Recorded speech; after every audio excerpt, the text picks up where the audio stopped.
Hello students, आज हम start करने जा रहे हैं लॉगरिथम। ठीक है, इसको पढ़ने से पहले आई होप आपने एक्सपोनेंशियल फंक्शन वाला वीडियो कंप्लीट कर लिया होगा, क्योंकि एक्सपोनेंट और लॉगरिथम ये काफ़ी हद तक रिलेटेड है।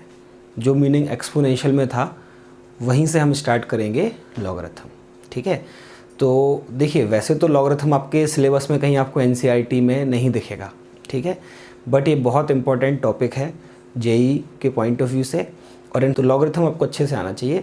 हालांकि फिजिक्स और केमिस्ट्री में तो बस थोड़ा सा इंट्रोडक्शन चाहिए, और हमें अगर जेई के लेवल तक जाना है तो हमें इसको बहुत अच्छे से पढ़ना होता है। इस पर डायरेक्ट क्वेश्चन भी आता है, बाकी यूज़ तो खैर ये होता ही हर जगह।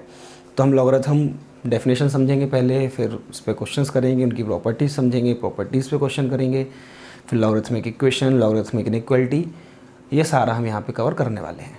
ठीक, तो आज ये लॉगरिथम का फर्स्ट वीडियो है। ठीक है, चलिए क्या होता है लॉगरिथम। तो जैसा मैंने अभी थोड़ी देर पहले ही कहा था कि ये काफ़ी हद तक एक्सपोनेंट से रिलेटेड है। एक्सपोनेंशियल फंक्शन क्या, एक्सपोनेंट का क्या मतलब है, पावर। तो पावर जैसा कोई फंक्शन हो तो उसको एक्सपोनेंशियल फंक्शन कहते हैं, अगर पावर वेरिएबल में आ जाए तो। ठीक, तो अगर मैं लिखता हूँ कि एक नंबर है n जो कि a to the power x है, n is equal to a to power x, और यहाँ पे कंडीशन क्या थी, a is greater than 0 and a is not equal to 1। जो बेस होता है एक्सपोनेंशियल फंक्शन का वो क्या होना चाहिए, 0 से बड़ा होना चाहिए और 1 नहीं होना चाहिए। ठीक है, तो इसी स्टेटमेंट को लॉग के फॉर्म में जब बोलते हैं, लॉगरिथम को शॉर्ट में लॉग कहेंगे। ठीक है, लॉग के फॉर्म में जब कहते हैं तो हम ऐसे बोलते हैं, log of n on base a is equal to x। ठीक, a की पावर x करें तो रिजल्ट n आता है।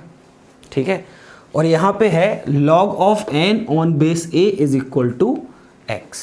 ठीक है, अब ये n a x में बड़ा कन्फ्यूज़न होता है, तो हम एक एग्जाम्पल लेके, आसान एग्जाम्पल लेके समझते हैं। जैसे मैं लिखता हूँ 8 is equal to 2 to power 3, सही बात लिखी है मैंने। 8 की वैल्यू क्या बोल सकते हो आप कि 2 टू पावर 3 है। इसी स्टेटमेंट को कि 8 2 की पावर 3 होता है या 2 to power 3 is equal to 8, इसी स्टेटमेंट को लॉग के फॉर्म में जब बोलते हैं तो ऐसे बोलते हैं, log of 8 on base 2 is equal to 3। तो लॉगरिथम का मतलब ये होता है कि जो बेस है लॉग का, जो बेस है उस पर क्या पावर लगाई जाए, उसकी क्या पावर 8 के बराबर हो जाएगी। मतलब 2 की कितनी पावर 8 के बराबर होगी, 2 की कितनी पावर 8 के बराबर होगी, वो इस लॉग का रिजल्ट होगा। तो 2 की कितनी पावर 8 होती है, 2 की पावर 3 8 होती है, तो रिजल्ट क्या हो गया 3, means log 8 on base 2 is equal to 3। तो बात वही है ना कि 2 की पावर 3 करने पे 8 मिलता है, तो 2 की पावर 3 इज इक्वल टू 8। तो चाहे आप ऐसे बोलिए चाहे ऐसे बोलिए, बात वही है कि 2 की पावर 3 8 होता है, बस बोलने का तरीका बदल गया। ठीक है, तो log of 8 on base 2 is 3 या 2 to power 3 is equal to 8। Exponent वैसे बोलते हैं 2 to power 3 is equal to 8, उसी चीज़ को लॉग में बोलते हैं log of 8 on base 2 is equal to 3। तो आप जरा समझिए, यहाँ पे जो पावर थी, देखो बेस तो दोनों जगह, यहाँ पे हम इसको बेस कहते हैं, लॉग में भी इसको बेस कहते हैं। यहाँ पे जो पावर थी, जो x था, ये क्या था, इनपुट। अगर मैं फंक्शन की तरह बोलता हूँ तो ये क्या था, एक इनपुट था, x एक इनपुट है, n क्या है, कैपिटल N आउटपुट है। तो इसी स्टेटमेंट को जब लॉग के फॉर्म में बोलते हैं तो x आउटपुट बन गया है और लॉग का इनपुट कैपिटल N है। तो एक्सपोनेंशियल से जब लॉग में आते हैं तो इनपुट और आउटपुट आपस में बदल जाते हैं। इसका बड़ा इंपॉर्टेंट रोल रहेगा भी समझने में। तो दोबारा देखते हैं, जब हम ऐसा लिखते हैं एक्सपोनेंशियल फॉर्म में लिखते हैं तो हम क्या बोलते हैं, यहाँ पे x belongs to all real number, x की वैल्यू कुछ भी हो सकती है। ठीक है, और n is always greater than 0। जो रिजल्ट आता है एक्सपोनेंट का वो कैसा आता है, 0 से बड़ा। ठीक है, मैं फिर से कह रहा हूँ कि ये बातें अगर आपको ठीक से समझ नहीं आ रही तो आप जो फंडामेंटल का लास्ट वीडियो हमारा एक्सपोनेंशियल फंक्शन, उसको एक बार जरूर देखें। ठीक है, अब इधर आते हैं, यहाँ पे क्या था, इनपुट कुछ भी हो सकता है, जो आउटपुट होगा वो ग्रेटर देन 0 होना चाहिए, n ग्रेटर देन 0 होना चाहिए, क्योंकि हम स्टेटमेंट तो वही बोल रहे हैं, तो कंडीशन कुछ नहीं बदली। यहाँ पे भी क्या बोलेंगे, a greater than 0, a is not equal to 1। तो लॉग का जो बेस होता है वो भी कैसा होना चाहिए, 0 से बड़ा होना चाहिए और 1 के बराबर नहीं होना चाहिए। अच्छा, अब n क्या है? इनपुट है वैसे तो, लेकिन वो क्या होगा? Greater than 0। यहाँ पे भी वही था। और x जो है, x वो कैसा होगा? All real number. पहले भी वही था। ठीक, बस फर्क ये पड़ गया कि यहाँ पे n आउटपुट था, x इनपुट था। यहाँ पे n इनपुट है और x आउटपुट है। ठीक है, बात समझ आ रही है? तो लॉग का इनपुट कैसा होना चाहिए? Greater than 0। आउटपुट हो सकता है ऑल रियल नंबर। ठीक है, एक्सप्लेनेशन में पहले पढ़ चुके हैं, हम लॉग पे ध्यान देते हैं। तो लॉग का जो नंबर है वो ग्रेटर देन 0 होना चाहिए, और जो रिजल्ट आता है वो ऑल रियल नंबर हो सकता है। हम कैसे पढ़ते हैं इसको? Log of n on base a। ठीक, तो a should be greater than 0, not equal to 1, n should be greater than 0, then result x can be all real number. ठीक है, तो इसको कुछ एग्जाम्पल लेके लॉग को और समझते हैं। अभी तक मैंने सिर्फ आपको लॉग की थोड़ी सी डेफिनेशन बताई है, उसी को और अच्छे से समझाने के लिए कुछ छोटे छोटे एग्जाम्पल लेते हैं, फिर आगे बढ़ेंगे। ठीक, अभी थोड़ा सा अगर डाउट रह भी गया हो, n a x पता नहीं सर आप क्या बोल रहे थे, अभी वो सारी बातें क्लियर हो जाएंगी। ठीक है, आप मुझे बताइए, अगर मैं आपसे पूछूंगा log 27 ऑन बेस 3, तो इसका रिजल्ट क्या करोगे आप? 3 की पावर क्या कर दें कि 27 बन जाए? लॉग को पढ़ना समझना इस तरह है कि बेस है 3 और नंबर है लॉग का 27, तो 3 की पावर क्या लगा दें कि वो 27 बन जाए? 3 की कितनी पावर 27 होती है? 3, तो आंसर आ गया 3। लॉग ऑफ 2 ऑन बेस 2, 2 की क्या पावर 2 के बराबर होगी? 1। 2 की पावर 1 ही तो 2 होगी, तो इस लॉग का रिजल्ट क्या जाएगा? 1। समझ आ रहा है? अगर मैं पूछता हूं लॉग 1024 ऑन बेस 2, 2 की कितनी पावर कर दें कि 1024 आ जाए? तो 2 की पावर 10 1024 होता है, मतलब रिजल्ट क्या जाएगा? 10। तो आई होप अब आपको लॉग की मीनिंग समझ आ गई होगी कि लॉग ऑफ 27 ऑन बेस 3 का जो रिजल्ट होगा वो वही होगा जो 3 की पावर करने पे 27 बन जाए। ठीक, क्लियर? अच्छा, एक बात और हमें समझनी है। ठीक है, जो हमने पहले लिखा था उसको दोबारा सीखते हैं। अगर ऐसा लिखा जाए log x on base a is equal to y, चलिए अब x और y के टर्म में लिख लेते हैं। log x on base a is equal to y, और मुझे अब ये log हटाना है, log हटाना है, तो इसको मैं कैसे लिखूंगा? इसी स्टेटमेंट को। ठीक है, इसको हम ऐसे लिखेंगे x is equal to a to the power y। Meaning तो वही है ना कि a की कितनी पावर करें कि x आ जाए, और रिजल्ट क्या दे रखा है ऑलरेडी? y, मतलब a की पावर y x होता होगा, तभी तो ऐसा बोल रहे हैं हम log x on base a is equal to y। तो अब कभी ऐसा कुछ लिखा है और मुझे ये log हटाना है, तो क्या करना है? ये x यहीं बच जाएगा और इक्वल टू में a टू द पावर जो आउटपुट था वो हो जाएगा। तो x is equal to a to the power y। Clear? ये बड़ी इंपॉर्टेंट चीज़ है। चलिए अब हम कुछ क्वेश्चंस लेते हैं, सिर्फ उतनी सी बातों पे जो हमने अभी तक सीखी है, लॉग की बेसिक डेफिनेशन पे।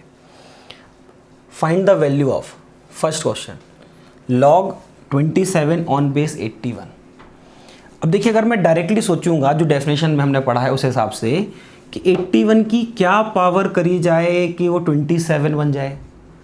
अब बस मुझे सिर्फ इतना समझ आ रहा है कि आंसर 1 से छोटा होगा, क्योंकि 81 की पावर 1 तो 81 होगी, जबकि मुझे चाहिए क्या है? 27। 81 पे कुछ पावर लगानी है और रिजल्ट 27 होना चाहिए, तो 1 से छोटी होने वाली है। कितनी होगी ये मैं डायरेक्टली नहीं सोच पा रहा हूँ, तो मैं क्या करूँगा? मैं इसको ही x मान लूँगा कि log 27 ऑन बेस 81 को क्या मान लिया? x, और यही x मुझे फाइंड करना है। तो अब देखिए, जो मैंने यहाँ समझाया था कि अगर मुझे log हटाना है तो मैं कैसे हटाता हूँ? इसको स्टेटमेंट को मैं कैसे लिख पाऊंगा? 27 is equal to 81 to the power x। 81 की पावर x 27 के बराबर होनी चाहिए, यही लॉग का मतलब है। 81 की क्या पावर कर दे 27 हो जाए, अपन ने उसको x मान लिया, इसका मतलब है 81 की पावर x 27 के बराबर होना चाहिए, मतलब 27 is equal to 81 to the power x।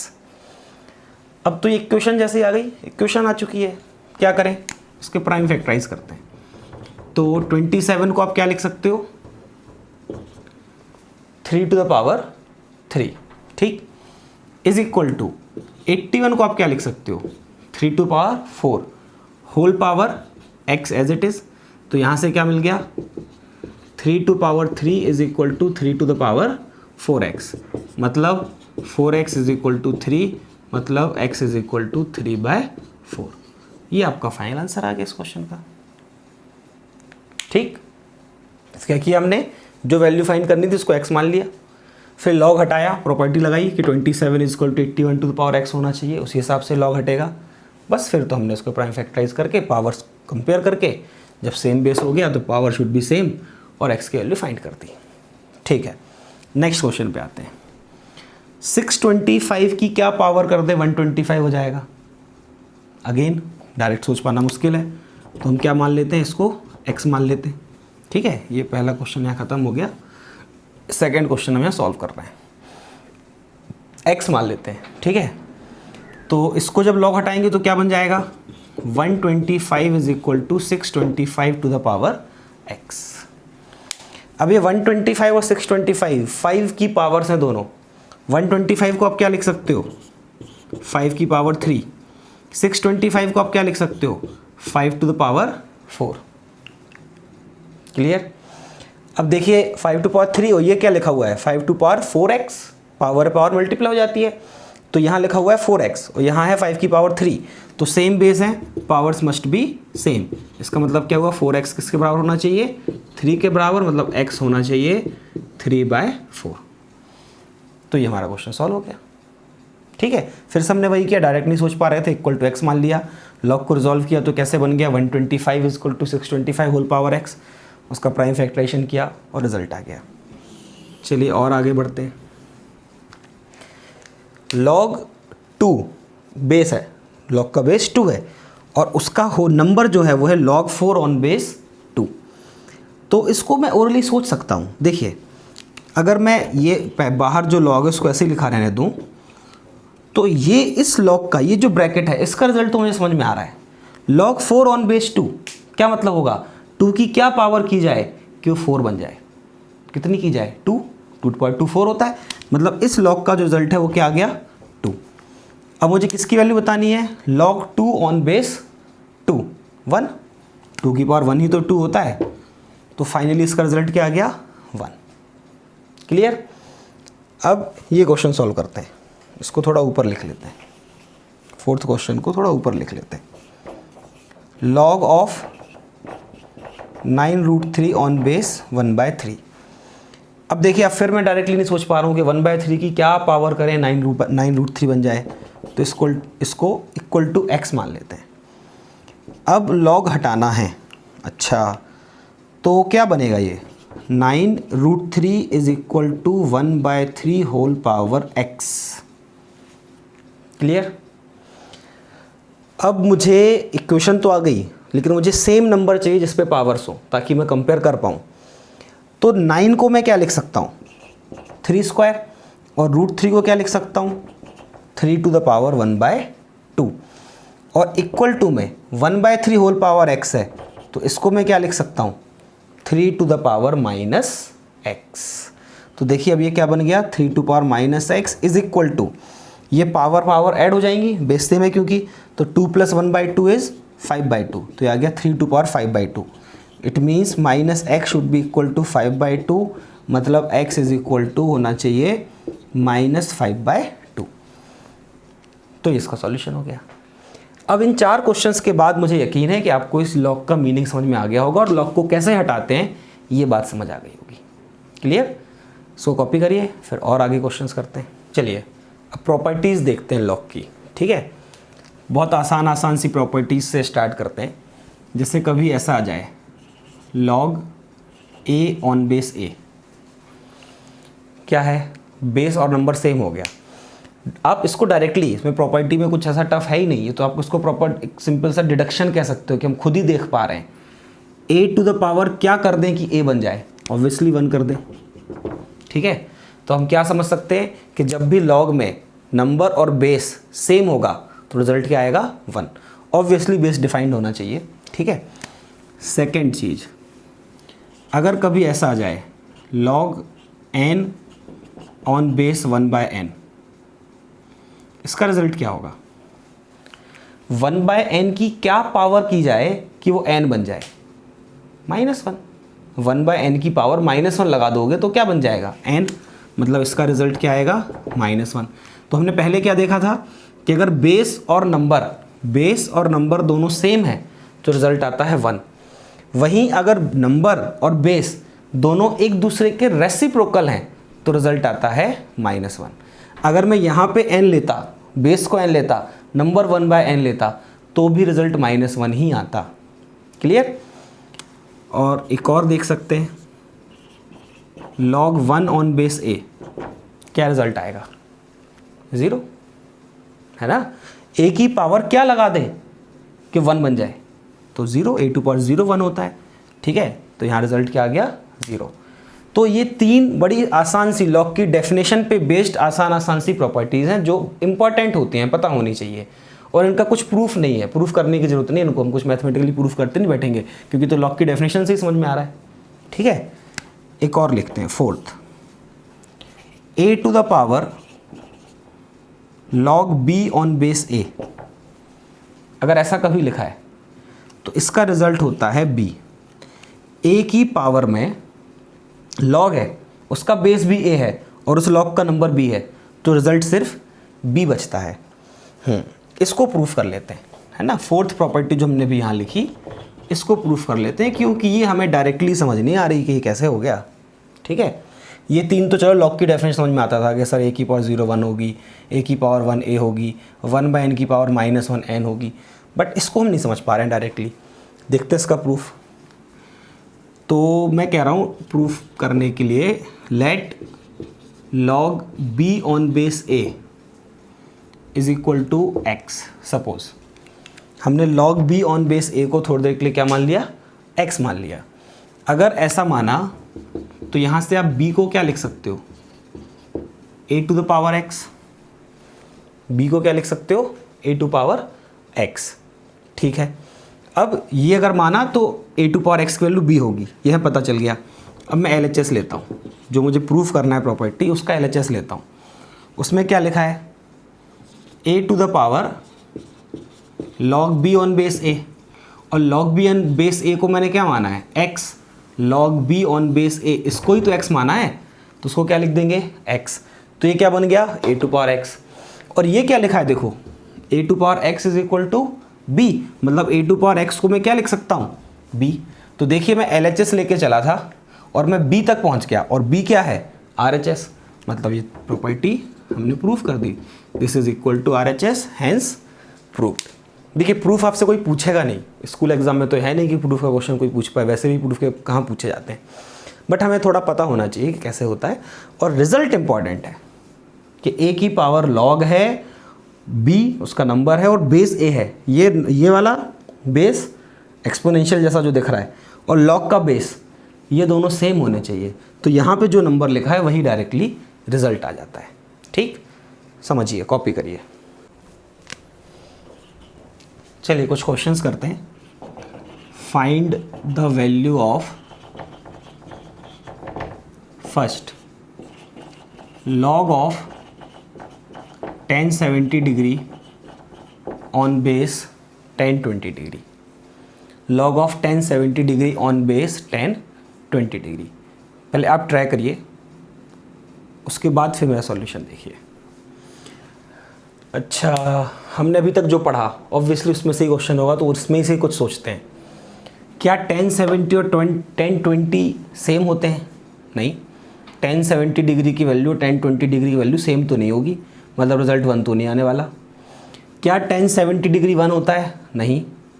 ठीक है, वो होता तो डायरेक्ट रिजल्ट हम बोल पाते। और जो फोर्थ प्रॉपर्टी पढ़ी थी उसके भी जैसा नहीं है, कुछ पावर के फॉर्म में है ही नहीं। तो और क्या हो सकता है, देखते हैं।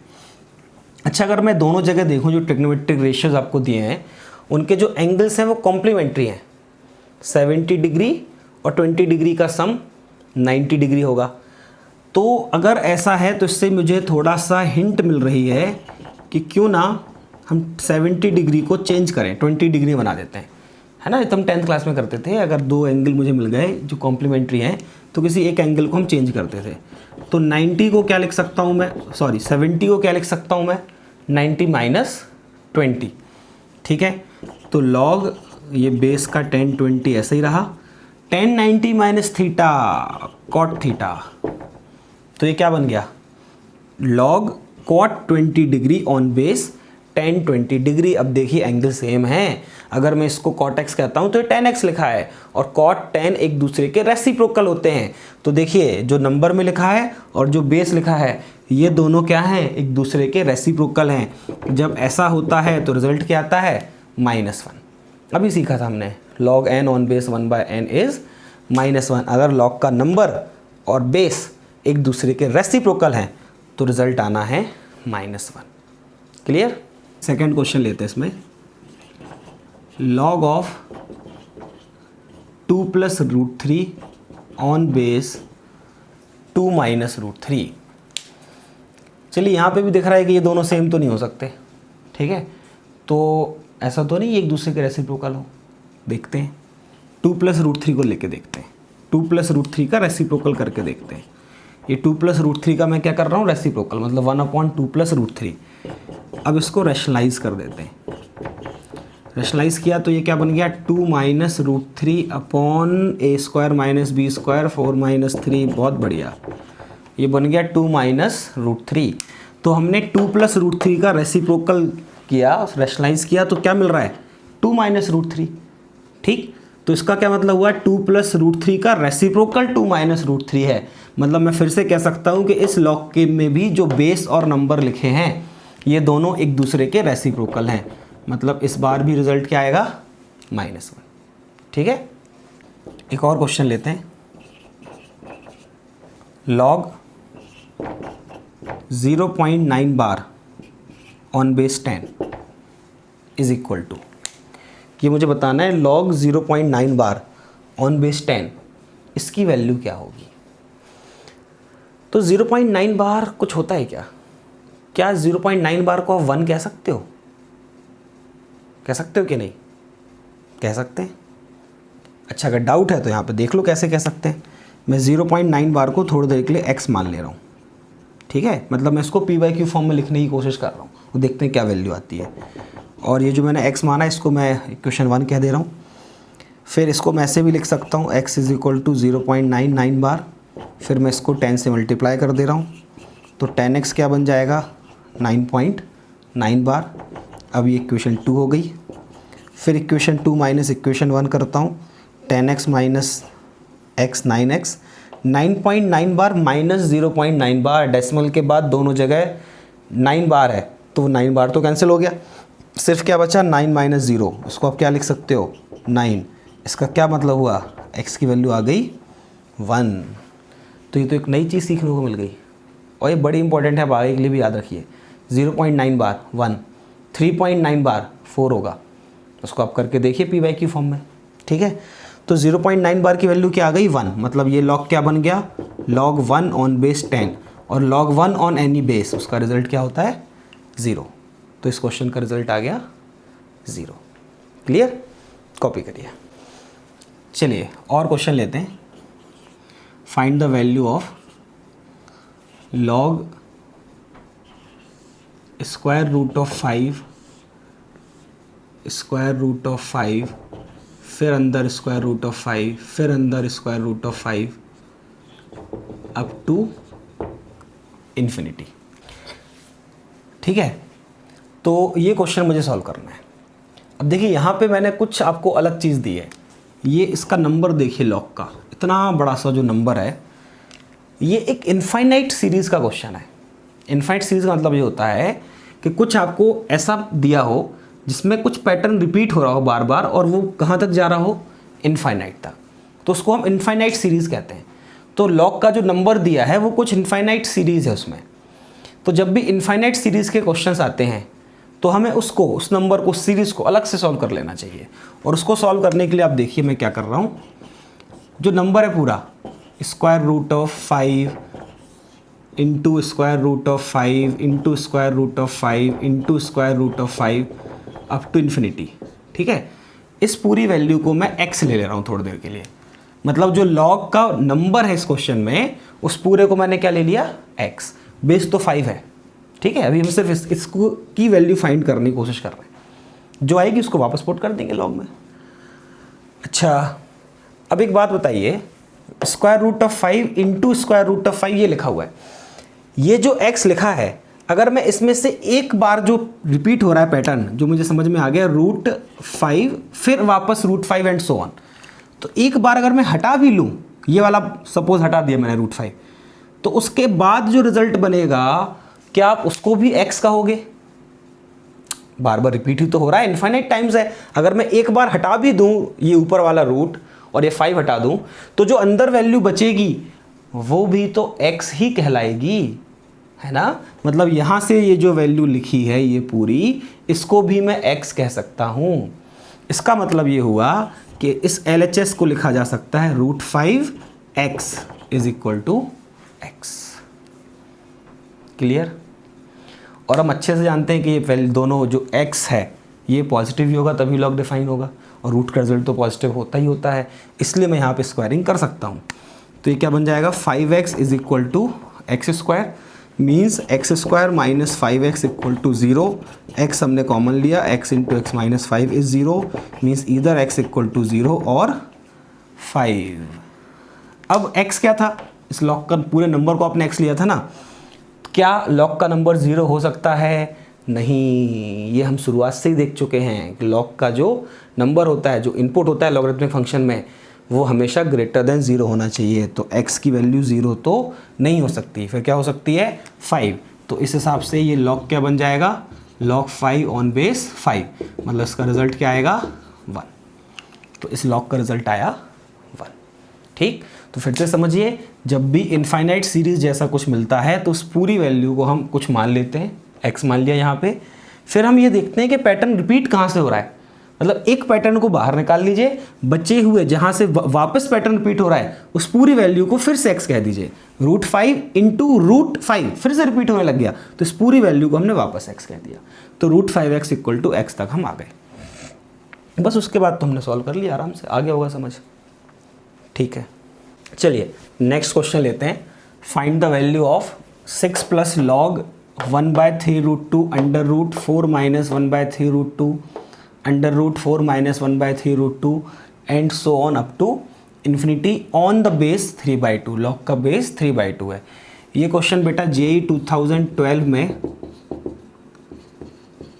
आ चुका है, ठीक है, 4 मार्क्स का आया था ये, इंटीजर टाइप क्वेश्चंस में। ठीक, चलिए देखते हैं इसको। अब पिछले क्वेश्चन के जैसा ही तो है, यहाँ पे भी कुछ इनफाइनाइट सीरीज जैसा बन रहा है, तो हम क्या करते हैं, उस इनफाइनाइट सीरीज जैसा जो पूरा नंबर है इसको ही कुछ x मान लेते हैं। ठीक है, 1/3 root 2 under root 4 minus 1/3 root 2 under root 4 minus 1/3 root 2 up to infinity, इस पूरे को मैंने x मान लिया। अब मुझे यही देखना है कि रिपीटेशन कहाँ से स्टार्ट हो रहा है। 1/3 रूट 2 लिखा है initially, 1/3 root 2 under root 4 minus 1/3 root 2, ये 1/3 रूट 2 दोबारा आ गया। अगर मैं 1/3 रूट 2 अंडर रूट 4 माइनस इतने को ढक लेता हूँ तो क्या फिर से वही चीज़ लिखी है? हाँ, 1/3 root 2 under root 4 minus and so on. मतलब यहाँ से पैटर्न वापस रिपीट हो रहा है। इसका मतलब ये हुआ कि इतनी वैल्यू को अगर अलग कर दें, 1/3 रूट 2 अंडर रूट 4 माइनस, तो ये आगे फिर से x लिखा है। क्लियर? फिर ये किसके इक्वल आ गया? x के। तो यहाँ से हम क्या लिख सकते हैं, under root 4 minus x is equal to 3 root 2 x. मतलब 4 minus x is equal to 18x square. क्या किया? स्क्वायरिंग कर दी हमने। तो यहाँ से इक्वेशन क्या बन गई, 18x square plus x minus 4 is equal to 0। Product क्या चाहिए आपको, 18 इंटू 4 72 माइनस 72। तो 18x square plus 9x minus 8x minus 4 is equal to 0। यहाँ से आपने 9x कॉमन लिया तो 2x प्लस 1, यहाँ से आपने माइनस 4 कॉमन लिया तो 2x plus 1 is equal to 0। तो फैक्टर्स क्या आ गए, 9x minus 4 and 2x plus 1 is equal to 0। तो x की दो वैल्यूज़ आ गई, एक तो आ गई 4/9 और एक आ गई -1/2। अब देखिए x की वैल्यू -1/2 नहीं हो सकती, क्योंकि आपने इस पूरे नंबर को ही तो x माना है, जो लॉग का नंबर है वो कभी नेगेटिव हो सकता है क्या? नहीं, it must be greater than 0। तो x की वैल्यू -1/2 हम नहीं ले पाएंगे, तो x की सिर्फ क्या वैल्यू कंसिडर करनी है? 4/9। तो इस हिसाब से हमें क्या मिल गया question? 6 plus log 4/9 on base 3/2। अच्छा, 3/2 की कुछ पावर 4/9 है क्या? हाँ, देखो 2 का स्क्वायर होता है 4 और 3 का स्क्वायर होता है 9। तो अगर आप 3/2 का रेसिप्रोकल करके स्क्वायर करोगे तो 4/9 आएगा। इसका मतलब ये हुआ कि 3/2 की पावर -2 4/9 बनेगी। तो 6 प्लस और इस लॉग का रिजल्ट आएगा -2। तो 6 - 2 कितना हो गया? 4। तो ये 6 तो बस प्लस में इसलिए दिया था ताकि पॉजिटिव इंटीजर आंसर आ जाए। इंटीजर टाइप क्वेश्चन आया था ना, 0 से लेकर 9 तक वहाँ ऑप्शन होते हैं। तो फाइनली आंसर क्या आ गया? 4। क्लियर? कॉपी करिए। चलिए नेक्स्ट क्वेश्चन है, solve 7 to the power log x on base 7 plus 2x plus 9 is equal to 0। अब ये एक इक्वेशन जैसा आ गया। सॉल्व मतलब सॉल्व फॉर x, हमें x की वैल्यू फाइंड करनी है।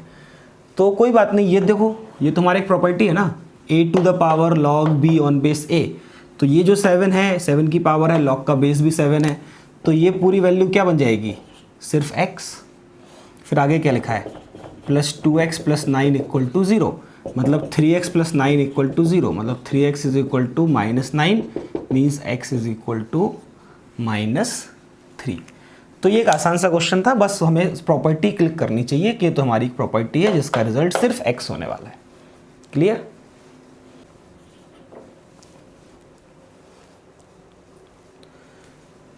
चलिए नेक्स्ट क्वेश्चन लेते हैं। Find the value of log of tan 5 degree into log of tan 9 degree into log of tan 13 degree and so on up to log of tan 61 degree। Clear? Base कुछ नहीं दिया, तो या तो उस question में बेस का कुछ ज़्यादा रोल होगा नहीं, और अगर बेस नहीं दिया जाए लॉगरिथम में तो यह मान के चलना है कि बेस 10 है। If base is not given then it is understood that base is 10। अब कैसे करेंगे इस क्वेश्चन को? ट्रिग्नोमेट्री ऐसा कुछ आ गया, tan 5, tan 9, tan 13, ये सब लॉग के नंबर्स हैं। अच्छा, एक बात यहाँ पे समझ आ रही है अगर ध्यान से देखा जाए कि 5, 9, 13 ये जो एंगल्स हैं ये तो AP में है। 5, 9, 13 AP में है ना, जिसका कॉमन डिफरेंस 4 है। तो एक बात ज़रा चेक करते हैं कि अगर ये एंगल देखे जाएं 5, 9, 13 and so on up to 61, ये एंगल दिए हैं डिग्रीज में, क्या इस AP में ये जो एक AP बन रहा है, क्या इस AP की टर्म 45 होगी? क्या 45 इस AP की कोई टर्म होगी? कैसे चेक करते हैं? उसके लिए थोड़ी देर के लिए TN को 45 मान लेंगे। फॉर्मूला क्या होता था? a plus n minus 1 into D, TN का फॉर्मूला। a कितना है? 5 प्लस n माइनस 1, d कितना है? 4 इज इक्वल टू क्या होना चाहिए? 45। तो इस हिसाब से n minus 1 is equal to हो गया 45 माइनस 5 मतलब 40। ठीक है, 40/4 मतलब 10। n इज इक्वल टू क्या आ गया? 11। अब n एक पॉजिटिव इंटीजर आ गया, इसका मतलब है यस 45 इस AP की टर्म है। कौन सी टर्म है? 11th से कोई फर्क नहीं पड़ता, बस मुझे ये समझ में आ गया कि 45 इस AP की एक टर्म होगी 5, 9, 13 एंड सो ऑन। मतलब ये क्वेश्चन कैसा लिखा होगा फिर? log of tan 5 degree into log of tan 9 degree into log of tan 13 degree and so on, और बीच में लिखा होगा log ऑफ tan 45 डिग्री और आगे लिखा होगा log tan 61 तक। अब मुझे बताइए, मुझे इन सब वैल्यूज़ का तो नहीं पता क्या आएंगी, लेकिन tan 45 कितना होता है? tan 45 कितना होता है? 1। तो बीच में यहाँ कहीं log 1 लिखा होगा। इसके पहले काफ़ी नंबर्स मल्टीप्लिकेशन में होंगे और आगे कुछ मल्टीप्लाई में होंगे। और log 1 की वैल्यू क्या होती है? 0। 0 के पहले कुछ मल्टीप्लाई में, 0 के बाद, मतलब एक 0 बन गया बीच में, बाकी तो सारी नॉन ज़ीरो वैल्यूज़ हैं। तो उसका रिज़ल्ट क्या आ गया? 0। एक 0 बन गया। किस लिए बन गया? क्योंकि यहाँ पे कहीं बीच में tan 45 आ रहा था और tan 45 की वैल्यू 1 होती है और log 1 की वैल्यू 0 होती है। तो इस 0 के कारण इसका पूरा रिजल्ट 0 आ गया। ठीक, तो बच्चों यहाँ पे मैं रुक रहा हूँ। लॉग में और कुछ नेक्स्ट कंसेप्ट से अगले क्लास में स्टार्ट करेंगे, फिर कुछ क्वेश्चंस अच्छे क्वेश्चंस सॉल्व करेंगे। ठीक है, तो आप मेरे चैनल को सब्सक्राइब करिए, वीडियोस को लाइक करिए, दोस्तों के साथ शेयर करिए, और कुछ डाउट हैं या कुछ क्वेरीज़ हैं तो आप मुझे कमेंट बॉक्स में लिख सकते हैं। ओके।